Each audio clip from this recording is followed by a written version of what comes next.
দেখুন বন্ধুরা, সিমের বীজ আর আলু সিদ্ধ করে নিলাম। বেগুন দিয়ে মাছ রান্না করব। দেখতে থাকুন কিভাবে মাছ রান্না করব সিমের বীজ আলু বেগুন দিয়ে। আলু বেগুন সিমের বীজ ভাজা হলো।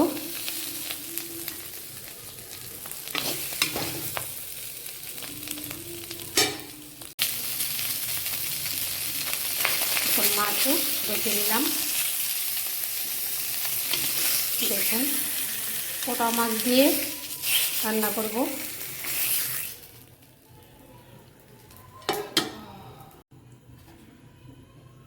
দিয়ে দেব লঙ্কা কুচি, পেঁয়াজ কুচি।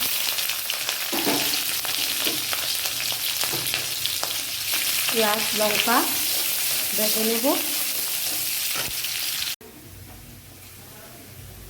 দিয়ে দেব মশলা। দেখুন লঙ্কা বাটা, আদা বাটা, জিরে ধনে বাটা, হলুদ, লবণ।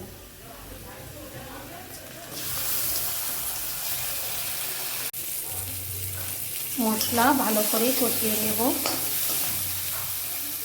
দিয়ে দেব মাছ, সবজি। মশলার সাথে সবজিগুলো ভালো করে মিশিয়ে নেব। দিয়ে দেব জল।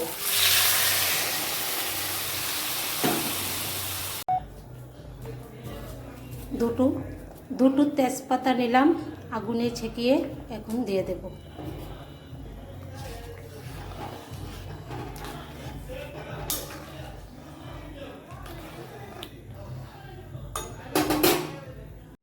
দেখুন বন্ধুরা, তরকারি রান্না হলো।